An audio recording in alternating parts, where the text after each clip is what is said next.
कौन तुम ना मो ना ओम प्रकाश नायक। कौन कहबो कौ आम देश रे जो कलिकता जो केस टी होती जहाँफल सबू नारी और झील मैंने डरुंच राजस्तर को ओल्लैया से कहवाक चाहूँ जे जो झील सहित यही दुष्कर्म ताकू आमको न्याय मिलू और से परिवार को न्याय मिलू से आम राजस्तर खोल न्याय माने कौन चाहू न्याय मैंने चाहूँ जे जो से फांसी माने जो लोकटी यही दुष्कर्म कर फांसी दंड दंडित मिलू। मैडम परिचय मु सस्मिता पंडा।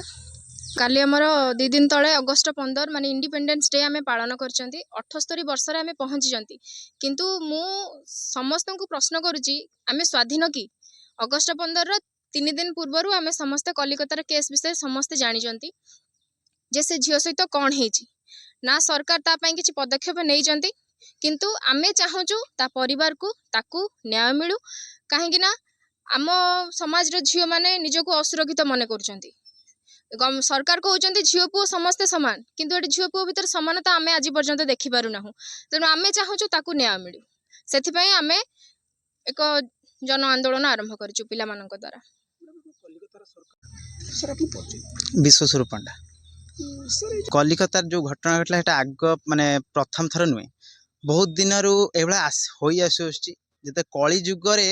माने नारी सहित कौन कौन होची आपण भल भाव जानचंती किंतु कलिकतार विभस्त जो हत्याकांड करागला ता सहित दुष्कर्म करागला आखि को आपण जानचंती से आखि को चश्मा ते आखिरे गळे देथिले 27 माने हाड़ भी भांगी जाइए एपरी अवस्था रे परे कलिकतार ममता बानार्जी सरकार कहउचंती कि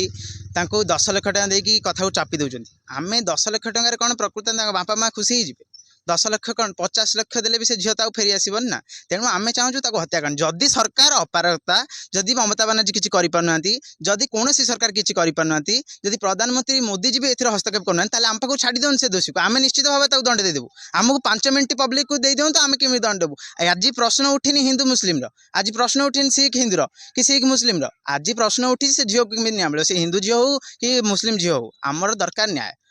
आमे समस्ते कहे छोट छोट कैंडल मैच कौन हम अरे लोक तो सचेतन हम लोक सचेतन हवा द्वारा धीरे धीरे तो आम परिवर्तन हवा जमी निर्भया को मिलता सेमती तो मिल जाव